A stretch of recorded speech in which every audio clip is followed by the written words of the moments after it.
Shana Tova, everyone. You may be seated.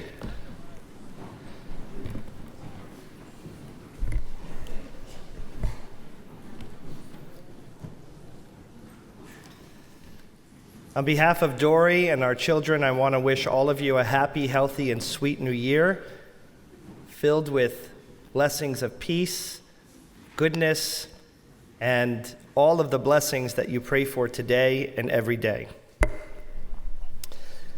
Situated right between the apartment that we rented this summer in Israel and the Hartman Center, where I studied while I was in Israel this summer, is a beautiful park. Now, I would walk through this park every morning as I left my apartment and went to Hartman to study. And as I walked through the park almost every morning, the park was deserted. All of the swings and the slides were empty. They were just waiting for the kids to come and play on them a little bit later in the day. Each morning, it was just me, all by myself, in this park. And one piece of playground equipment that continually called out my name and captured my attention was something that we rarely see in playgrounds here in the United States, but it was in this park. It's called a seesaw, or in Hebrew, it has an onomatopoetic name called a nadned.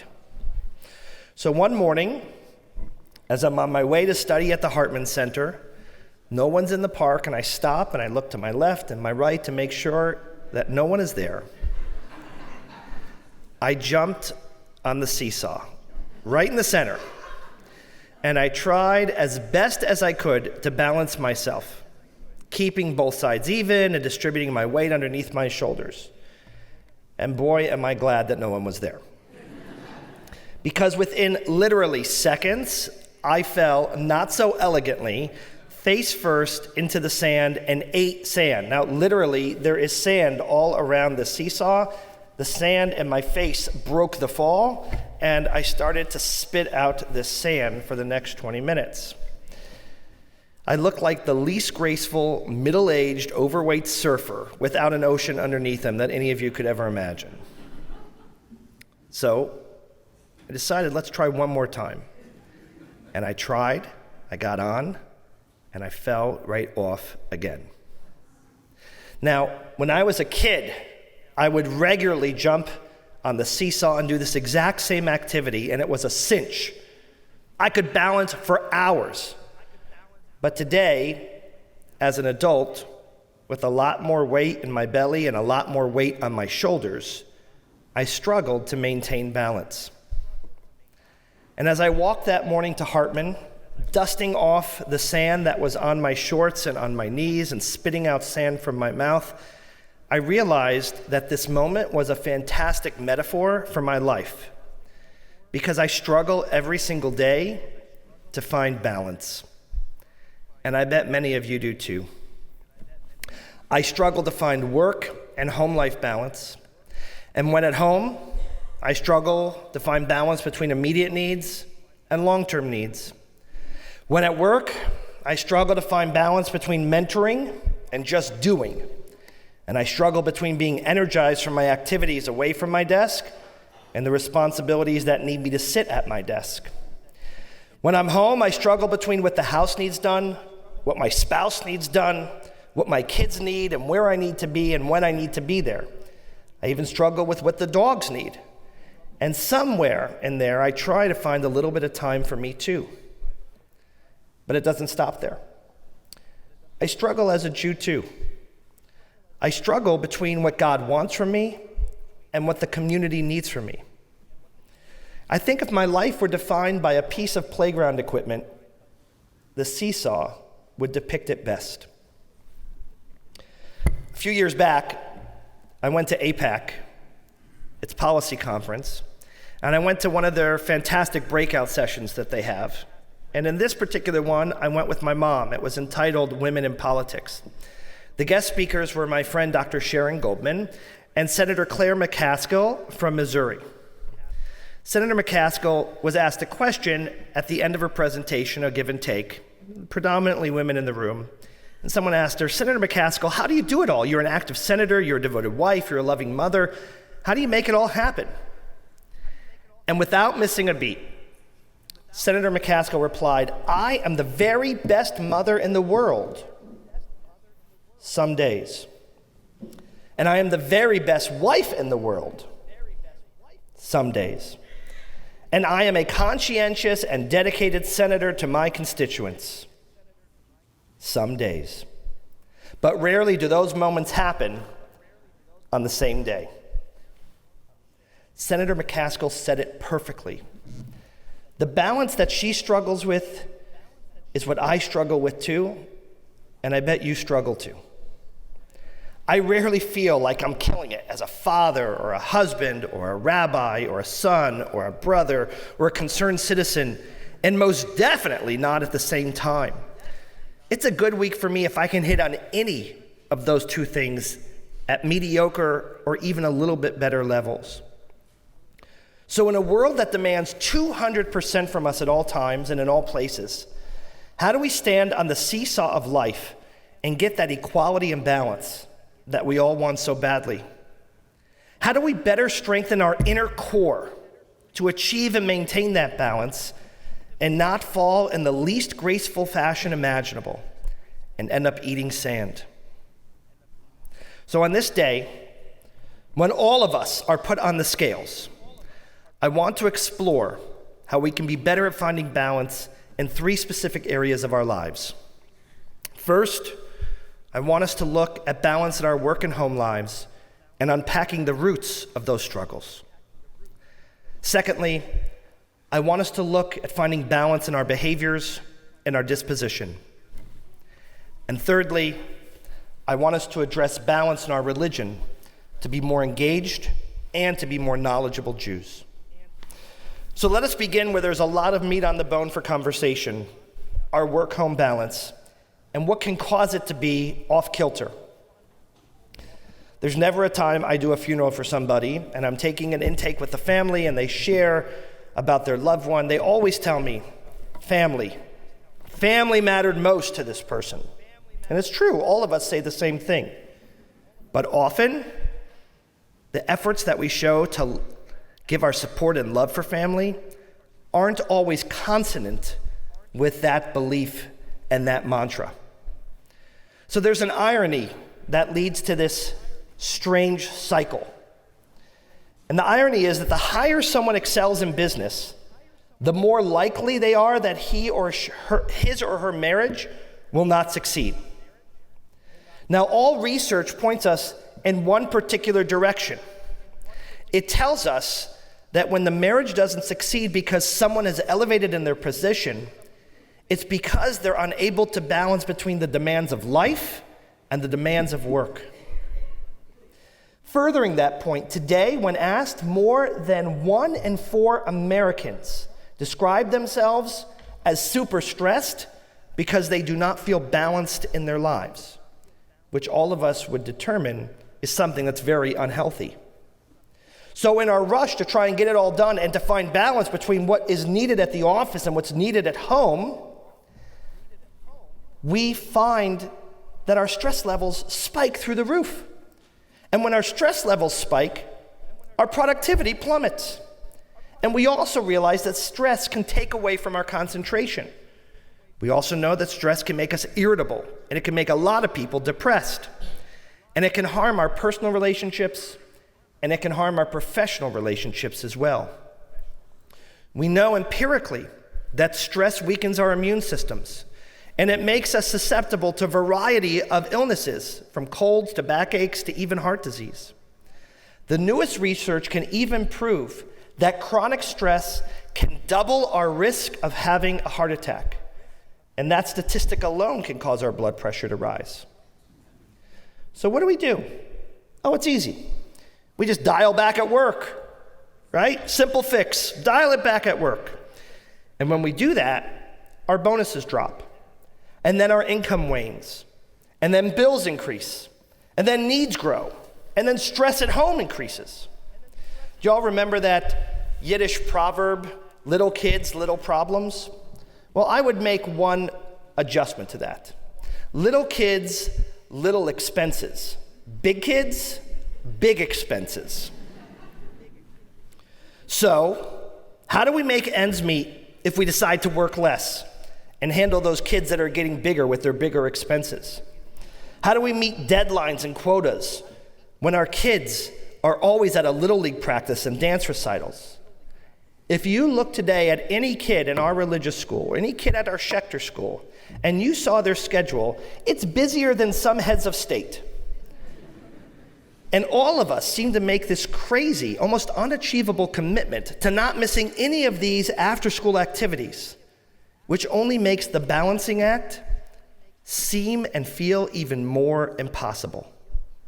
When I think about what my home life needs, what my spouse needs, what my kids need, what my job needs of me, just looking at it on paper causes me to get vertigo.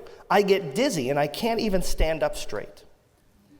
And you all know what it's like when we think about it on paper versus in reality. So imagine that a member of our family is offered a very significant promotion, and she knows that by accepting it, it's going to impact life, but she's ready. She's thought about it and she's ready. She has the full support of her spouse. And like everything she does, she gives it 2,000%. But as she begins, it's really hard on the kids, and really hard on the spouse, and really hard on the house. It's like saying before you jump into the pool and then afterwards, I knew that the water was cold, but just not this cold. So do you know what today's CEOs are doing to address this issue? They're walking away from the seesaw. The CEOs of Uber, of Airbnb, of Theranos, and of Zappos are all single adults, and they are most decidedly single by choice. 3 men and 1 woman who are married all right, just married to their jobs. They give 200% to their work, and they have no bandwidth to devote to partners, to relationships, to children, to home, and to other activities. Now, in one way, I admire their self-awareness, but at the same time, I pity their decision. Yes, that seesaw and that balance is so hard. And there are days, even months later from that fall, that I am still spitting out sand from my mouth. However, I couldn't imagine how unfulfilled I would feel if I never stepped on that plank in the first place and never tried to find that sense of steadiness. You know, to better address this problem of how it is that we struggle with work-life balance, I want to focus for a moment on what the root of some of these challenges might be, where it all comes from. So let's go back to 1946. Because in 1946, there was a huge influx to the U.S. population, and those people born from 46 all the way through 1964 are called baby boomers. What I'm about to say is a sweeping generalization, but primarily true, that baby boomers work really, really hard. They're never afraid to put in a hard day's work.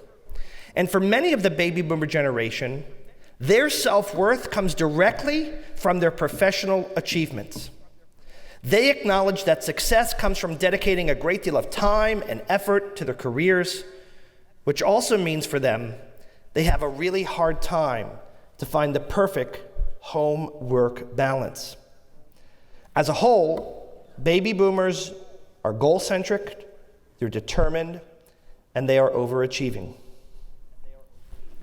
Now, you've got all those characteristics of the baby boomers, all of them underneath their belt, and the baby boomers have children of their own, and some of them have grandchildren as well. And those people are called millennials. Now, the behavioral divide between baby boomers and millennials is wider than the split in the Red Sea that the Israelites had walked through. The fast-track lifestyle has lost its appeal as a whole for millennials. The members of the millennial generation are willing to trade high pay for fewer billable hours. They want flexible schedules, and they want a better work-life balance.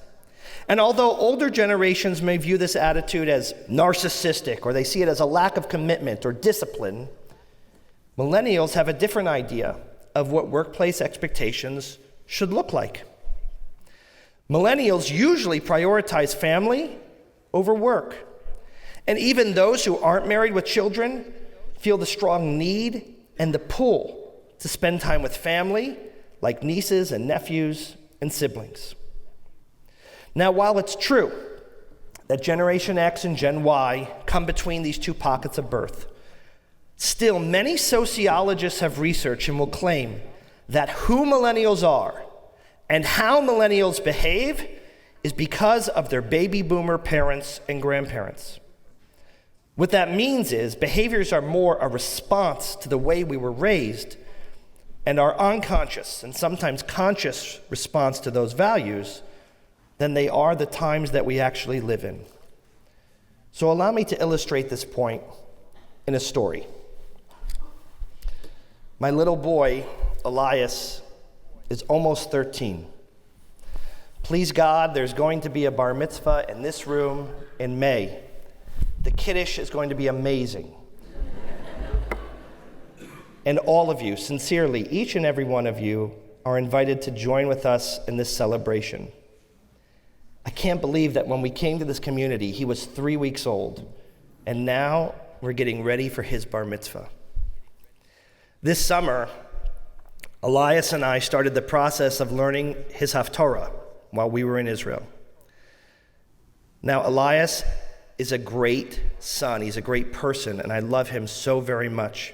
He did amazingly in learning his Haftorah. He made me really, really proud. And most every day was an easy and simple process. But like any kid, like every kid, even on their best day, he had 1 or 2 days that weren't roses and sunshine in the preparation. And on one of those particular days that didn't happen too often, he wasn't learning the verses necessary. And I decided to be extra firm. I said to him, listen up, dude. There will be no phone. There will be no television. We will not be going down to the basketball courts to play until you perfect those 2 verses that you have to perfect. He's totally despondent, and he looks up at me and he says, just tell me this one thing, Dad. What, Elias? Did your dad do this to you? Did he ride you like this? Did he push you like this? And I paused and I said, you know what, Elias? He did. He really did. He pushed me like this, and as a result of him pushing me like this, I can look at any Haftorah in the book, I don't need any preparation, and I can do it. And that's what I want for you. My dad did it, and I'm going to do it for you. And Elias says, oh, so that's why you're making me miserable. Now, fast forward a few months later. The same kid, different moment in time. It was a Thursday, it was noon. And I told Elias that I'm going to pick him up from school and take him to the orthodontist.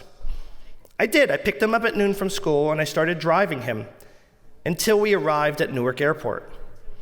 We parked the car in the garage and he says to me, Dad, did my orthodontist move his office? I said, no, baby. I've got some great news. We left school early so that we could fly to Charlotte and watch our beloved Tampa Bay Buccaneers take on the Carolina Panthers on Thursday Night Football.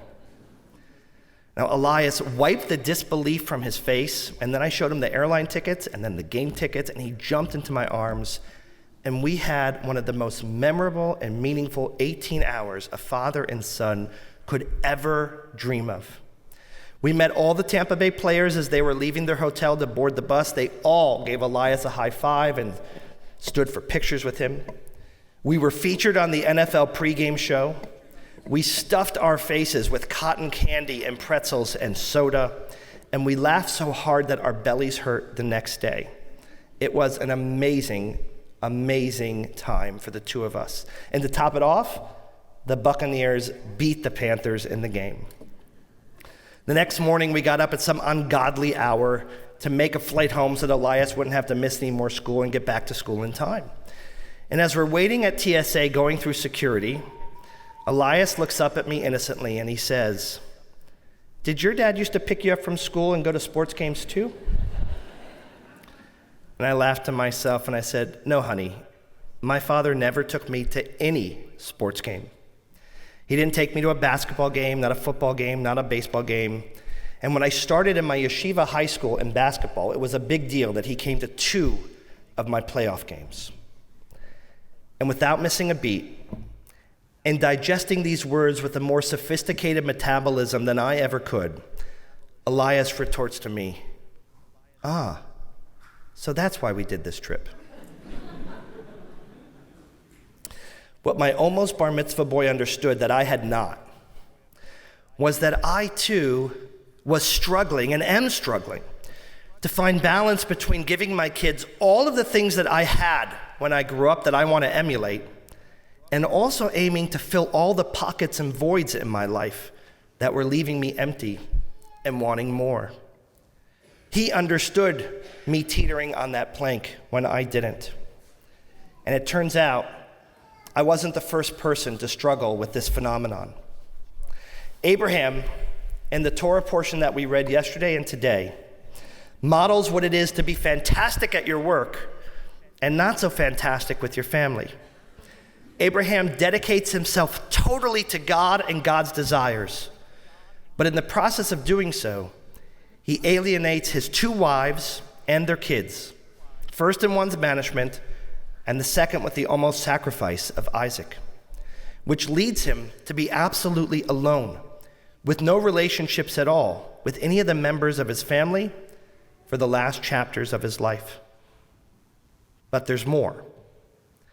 Abraham is a person, from the moment we meet him, who is constantly on the move. And we also know that Abraham is a person who, above all, shows his love to God. Now, his son, Isaac, comes from his DNA, but in many ways is very different, and in other ways is identical. First, while Abraham is always on the move, Isaac is the only character in the Bible who never moves. He is born and dies and lives his entire life in Israel, in Canaan. And while Abraham loves God, and that's paramount for him, what's paramount for Isaac is the love for his children and giving them a blessing at the end of his life. Now, they had similarities too. Abraham had 2 kids and he loved them both, but he favored one. And Isaac had 2 kids and he loved them both and he favored one. You could deconstruct these biblical characters and you could say that Isaac is because of who Abraham was: the good, the bad, and the ugly. So what are we? Where is our balance? What part of us is from our inheritance and that we're proud to acknowledge? And what parts of us are we trying to jettison? And are we even aware of it? And how does that offer us balance in our lives? In essence, that's what millennials are doing because of their baby boomer parents and grandparents. And one day, the children of millennials are going to do the exact same thing because of their parents' behavior. It's what Isaac did because of Abraham. It's what Jacob did because of Isaac. And it's what Joseph did because of Jacob. It's a pendulum, and it swings to and fro, and it seemingly gains momentum in every generation. So how do we get that pendulum to stop swinging so ferociously from one side to the other, and to get centered, and to have some equilibrium? Well, one major challenge of this balancing act is that we assume everyone else can stand on that seesaw without any problem. We think they never wipe out and it's easy for them, which only makes us think that we suck more than we actually do. But if you ask these seemingly put together people how they do it, how they find this balance, chances are they'll tell you that they haven't figured it out at all, and they feel very unbalanced, and they're probably spitting out sand from their mouth, just not always for you to see. You see, these misconceptions about others finding balance, perpetuated by these fake life and quick snapshots of time on social media about work-life balances, are really unhealthy because it gives us all false expectations. And while goal setting is very important, you have to remember to set goals that are achievable, or else we're going to fail, and we're going to go to that social side of our psyche that compares us and that begins to envy. So maybe part of the realization of this seesaw balance is that we don't find much balance at all, and that is okay.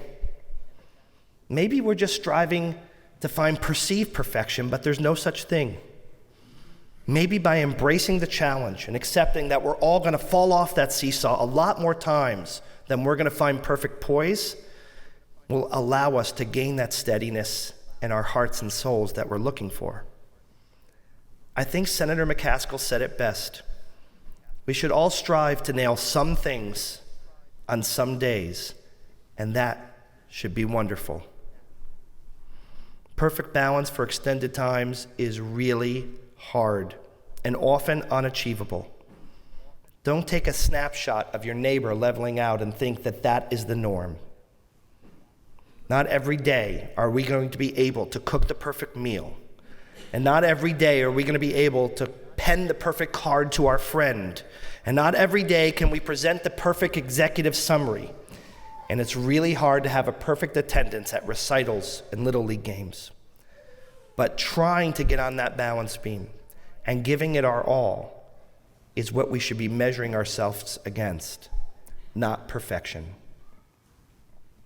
The second area that needs our attention with regard to balance is leveling out our temperaments. We all know people in this room that have anger problems and tempers. And we all know people in this room that are lacking passion and assertion. We all know people in this room that are overachievers, and we know people in this room that are underachievers. We know people who share too much, and we know people who share too little. We know people who are selfish, and we know people who are selfless. All of us have parts of our personalities that need to be balanced out. Maimonides, who lived in the 11th century, and wearing the yarmulke of a physician and a therapist, he addressed this in parts of his signature chapters of Hilchot Deot, known as the laws of behavior. And what he said is that if anyone is challenged by suffering from an extreme behavior, they should aim to level themselves out by going 180 degrees to the other behavior. So he said the selfish person should act totally selfless. The open book person should be secretive, and the secretive person should be an open book. The underachiever should be an overachiever, and the inverse. And those of us with tempers should be ducks and let everything roll off their backs, while those people who are lacking passion and assertion should be tough and demanding. Now, Rambam's rationale is simple, and it is brilliant. If you live on one extreme, if you live on one side of the seesaw, by walking to the other side, your personality will naturally pull you towards the center. And Maimonides is spot on. Sometimes in life, we take little steps in the right directions, and that gets us across the finish line. But occasionally, we need a moonshot. We need huge strides to make the differences in our lives that make us worthy of being with others that love us and we love them, and worthy of ourselves. The last area that we all can seek to be better balanced is with our Jewish identity. The gulf between people who identify as religious and people who identify as cultural Jews is growing beyond recognition of one another, and that worries me. I can name a gaggle of very observant Jews that pray 3 times a day, but they've never worked in a soup kitchen, and they've never staffed a homeless shelter. And meanwhile, I know an equal amount of Jews who are native to social action and communal commitment, but they can't tell me when we recite the Shema prayer or where it even comes from. There are people in our synagogue I can call when we're short for a minyan, and they will be here in lightning speed. And there are people who I can call when our food pantry in the community is low on supplies, and they will respond with the same speed. But rarely are these the same groups of people, and this challenge is not unique to us. There are 2 camps in the Jewish world today: the socially practicing and the ritually practicing. And both camps have lots of room to level out those boards that they're on by incorporating the other into their practice. Rosh Hashanah is a time for us to hold the prism up to the sun and to see things through a different light. It's a time for us, if we are religious Jews, to be more focused on social commitments, and if we are social Jews, to be more focused on religious opportunities.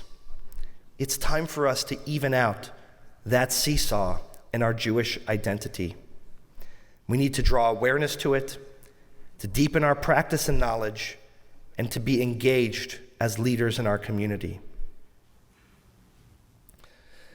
Rabbi Simcha Bunim got dressed every single day, and before he left his house, he put 2 notes in his pocket, one in his left pocket, one in his right pocket.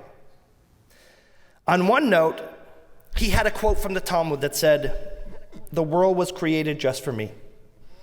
And the other note that went in the opposite pocket said, "I came from dust, and I'm going to return to dust." Rabbi Simcha Bunim, who lived over 200 years ago in Poland, a time way before Little League and a time before social media, even he struggled with balance. And these 2 notes in his pocket each and every day kept him centered. Not too haughty, not too humble. He aimed to be balanced. Now, the Hebrew word Shana, most of you think means year, and you would be right. But the etymology of that word, its root, comes from the word lishanot, which means to change. So today is a day for all of us to start the process of changing and addressing balance. So this year, in the essence of the word Shana, I want you to think of ways that you can change and find more balance. Pause right now, perhaps even close your eyes, and think of a place in your life where you can find more balance. Perhaps it's in your work or home seesaw. Perhaps it's in your temperament or your disposition. Maybe it's in your Jewish identity. Think about where you want to focus your energies. If you're considering work-life balance, I want you to realize that getting on the seesaw matters more than how well you're going to be able to balance. Start to think about what causes you to teeter in the first place. What are you modeling from your formative years, and what are you pushing away? And don't be afraid to share those stories and that history and those factors, because it helps the people around us understand what causes us to be off kilter. If you're struggling in balance with your traits and your disposition, try to identify which ones you struggle with and where you're leaning to one side. Think of how Maimonides is actually prodding you and poking you to get to the other side so that the gravitational pull will bring you to the center. I want you to think of areas Jewishly where you can flatten out the board by engaging more socially or spiritually as needed, and by exercising our shared Jewish curiosity. And lastly, but perhaps most importantly, stop measuring our lives on the balance beam by another snapshot on their balance beam. Don't be so hard on yourselves when you miss an event or a deadline. Don't beat yourself up when you fall off the seesaw and are spitting out sand. Realize that some days and sometimes you really are the very best parent, the very best child, the very best sibling, the very best spouse, the very best friend and colleague and executive and citizen you can be. And you are amazing. In 1912, Marc Chagall depicted this challenge in a picture that was entitled "The Fiddler on the Roof." And it was from this picture by Chagall that Sheldon Harnick and Jerry Bach came up with the title of the now famous play and movie. We are all fiddlers on the roof. We are all in Anatevka or in Closter, trying to find balance with our work and our home life, our Judaism and our society, our religiousness and our good deeds, our aspirations with the lives that we lead. We are on that roof and we lean and we angle and we jostle and we tilt to and from, and we adjust the weight underneath our feet to stay on top of that roof and not come tumbling to the floor. My God, is it hard. And just when we seem to perfect that balance, a wind comes by and it topples us from our spot. But being knocked off that roof, even when the wind blows, or if we lose our footing, is not a reason to stay down. These days, particularly this day of Rosh Hashanah, is a reminder for all of us to climb back on that roof and to find that balance. It is no accident that this time of year always falls in the zodiac sign for this season of Libra, which is a set of scales reminding us of balance. God, on this holy new year of 5,780, we ask you to grab our hands as we climb back on the seesaw of life. Allow us to begin the process of evening out our Jewish identity and to create a sense of levelness in our energies at home and at work. God, make our traits and dispositions steadier and more balanced so that we can navigate our relationships better. And through that effort, those that matter most to us will know of our sincerest efforts. May all of this, God, allow us to mature, to grow, and to become closer to you, our eternal sense of balance. May that be your will. Amen. We continue our service with V'chol Ma'aminim, page 292.